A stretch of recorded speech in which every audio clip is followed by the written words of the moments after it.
Estamos de volta com mais um estudo aqui no nosso canal Diretrizes Espíritas.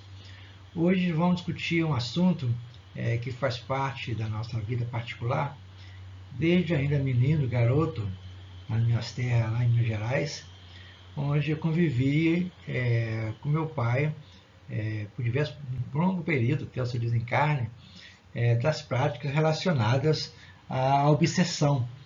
Era comum naquela época as pessoas procurarem meu pai em sua residência, envolvendo pessoas que estavam, entre aspas, subsidiadas, possessas, possuídas pelo demônio.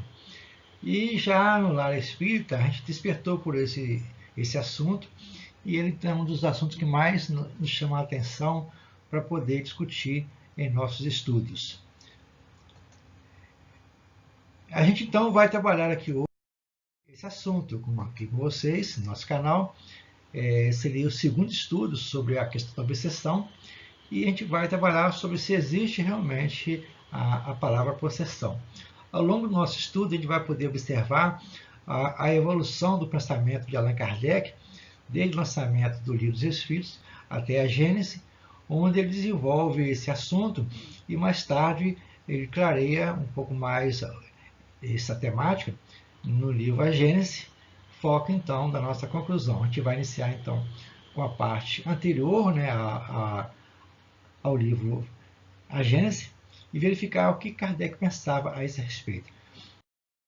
Mas antes, a gente vai dar uma olhada na história para poder verificar como que esse assunto era tratado na história.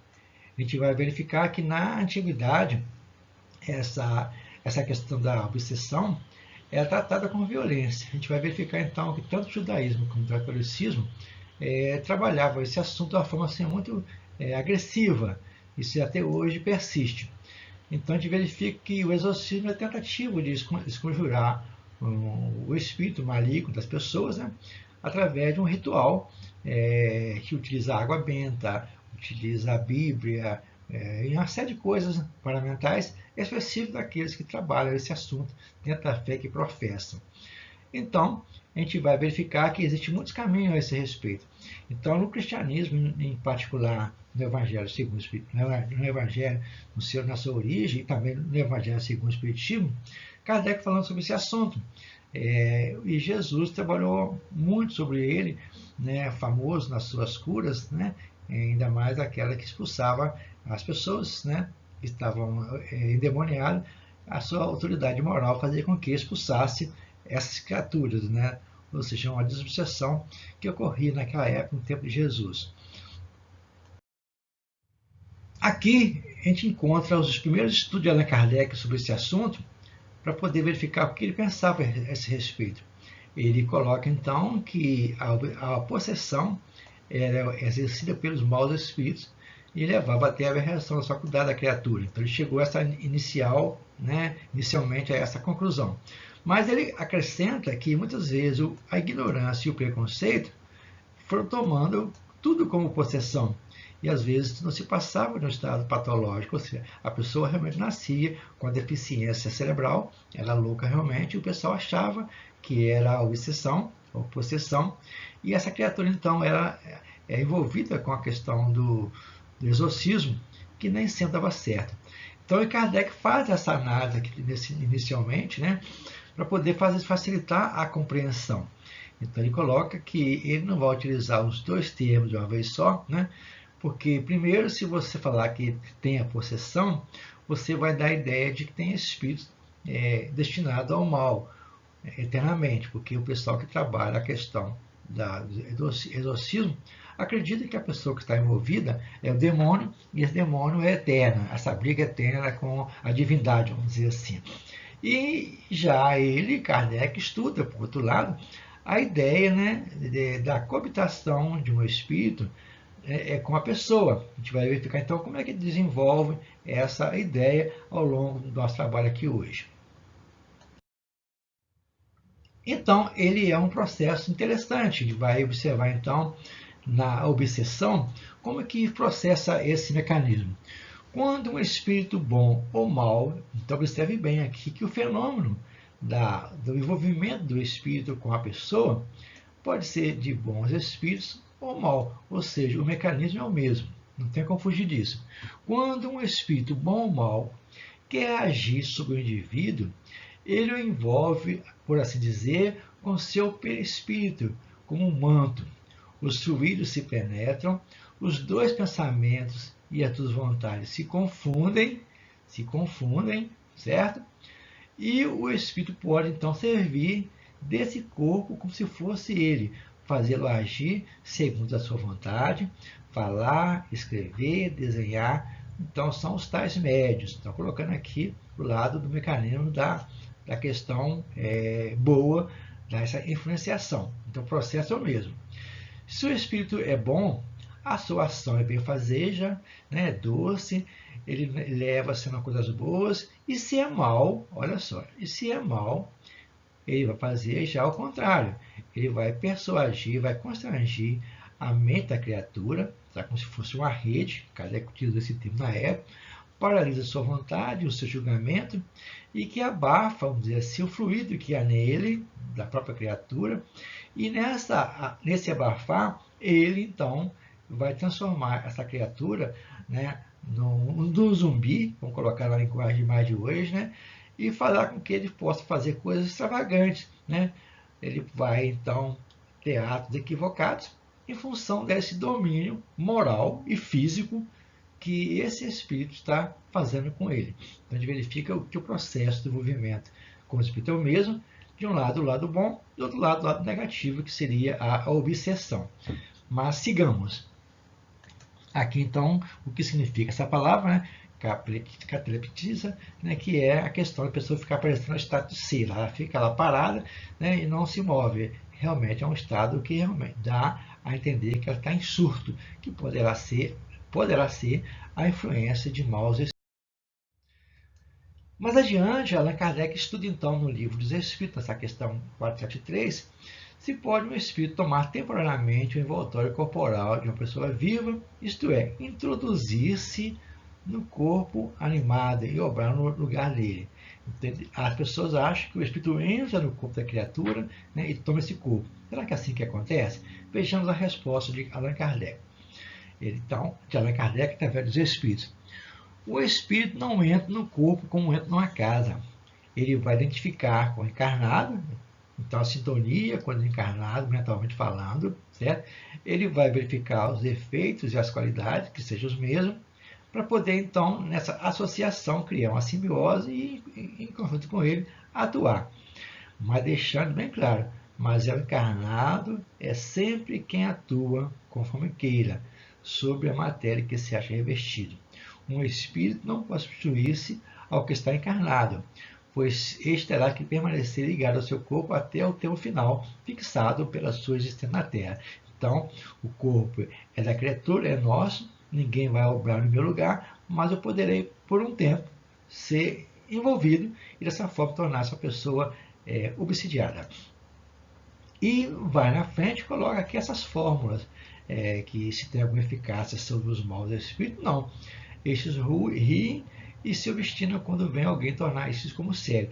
Então a gente verificar que tem que analisar a seriedade, a validade desse processo, para que a pessoa então que está fazendo esse trabalho de exorcismo não caia no ridículo. Mais à frente, Kardec então fala sobre a questão das pessoas que tiveram sido envolvidas pelos espíritos e foram expulsas. Então Kardec então faz essa análise muito interessante. Se chamais demônio ou mau espírito que subjuga o indivíduo, desde que se lhes tua influência, ele terá sido devidamente expulso. Então, se for mau espírito, certo? Trabalhou, ajudou a sua parte moral influenciada, ele vai ser expulso. Se o demônio, olha só, se o demônio é uma causa de enfermidade orgânica, vamos dizer assim, quando houver descurado essa causa orgânica, com certeza expulsasse o demônio. O demônio seria a doença, a enfermidade. Então, depende da nossa interpretação do texto colocado por Allan Kardec. Então, tem que analisar, e Kardec destaca isso, que nós temos que ter, assim, aprender a desenvolver o sentido que nós emprestamos às palavras, para que a gente não caia no ridículo, vamos dizer assim. Então, parar para analisar sempre o que deve ser falado.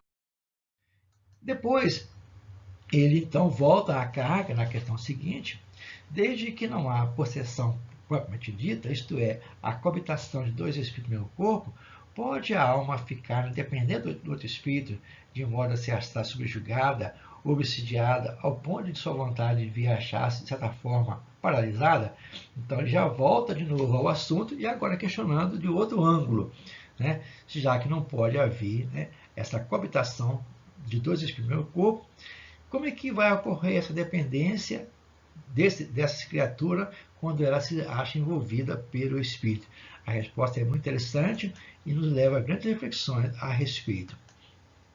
Sem dúvida, e esses são os verdadeiros processos, mas é preciso que saibas que a dominação não se efetua nunca sem que aquele que a sofre consinta, quer por sua fraqueza, quer por desejá-la. Muitos epiléticos ou loucos que mais necessitavam de médico de que exorcismo tem sido tomado pelo processo. Aqui naquela época era comum isso, e até hoje também é assim. Mas aqui a gente verifica o grau assim, a grandeza da resposta e também a questão da análise profunda. Será que tem pessoas que realmente gostam de sofrer a influência dos maus espíritos? Qual a fraqueza que ela tem?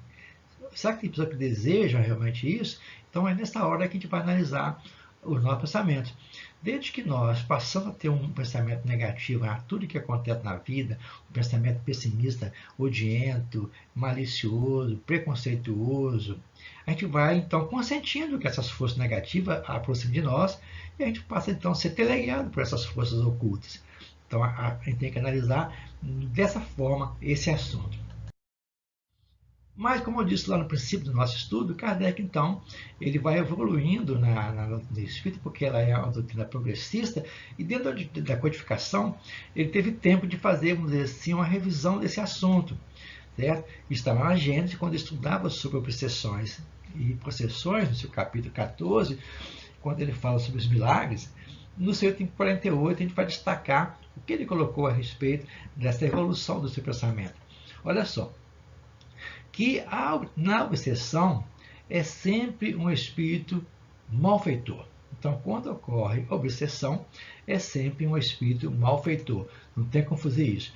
Já aqui, já muda o pensamento. Na possessão, pode tratar-se também, vamos dizer assim, de um espírito bom que queira falar e que, para causar maior impressão dos ouvintes, toma do corpo de um encarnado que voluntariamente lhe empresta, como emprestaria seu fato a outro encarnado. Isso ocorre sem verificar qualquer perturbação ou incômodo durante o tempo em que o espírito encarnado se acha em liberdade, como estado de emancipação, conservando-se esse último lado, né, ao seu lado, né, para poder também ouvi-lo. A gente vai verificar então alguns grandes oradores. A gente destacou que Martin Luther King, que naquela época não tinha os discursos programados como tem hoje, então ele falava de improviso e as suas falas eram muito profundas.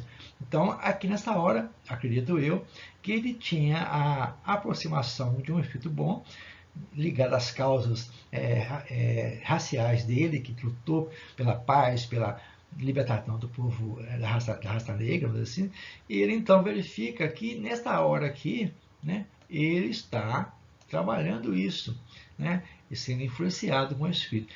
Aí a gente pode então encaixar os oradores espíritas e não espíritas que conseguem expressar de uma forma fantástica.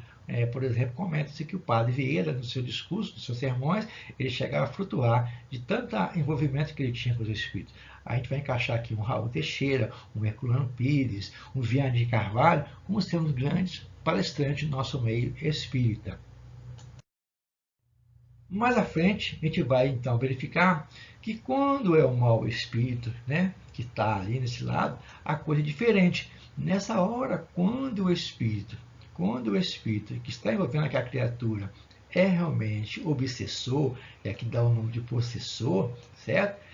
É muita coisa que ele faz com ele, certo? A gente vai verificar na revista espírita muitos casos a esse respeito, muitos casos mesmo, certo?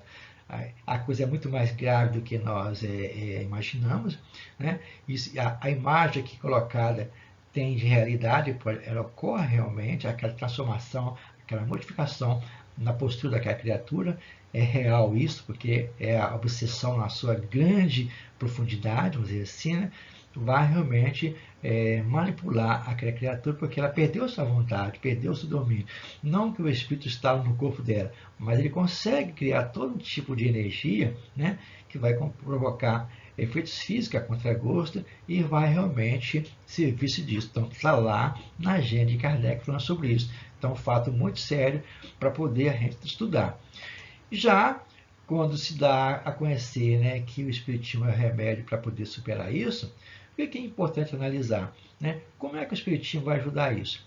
Certo? Através das reuniões de estudos, das reuniões de sessão, né, no esclarecimento, no contato, no atendimento fraterno, e também a pessoa procurar, né, um recurso da psicanálise, para poder ajudá-lo a restaurar o seu modo de pensar, juntar duas coisas. Daí Kardec colocar que o tratamento deve ser tratado por meio da inteligência e não com fórmulas exteriores.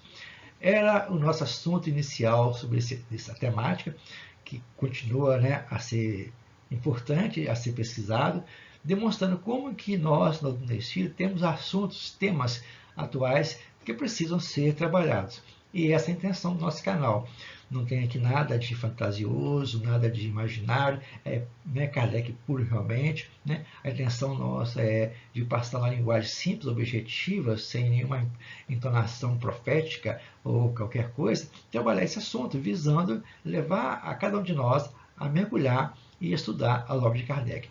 Ela nos fortalece, né, a nossa inteligência para trabalhar não apenas na obsessão, mas muitas coisas que a vida nos oferece como desafio. Fica o nosso abraço e até outro momento aqui no nosso canal Diretrizes Espíritas.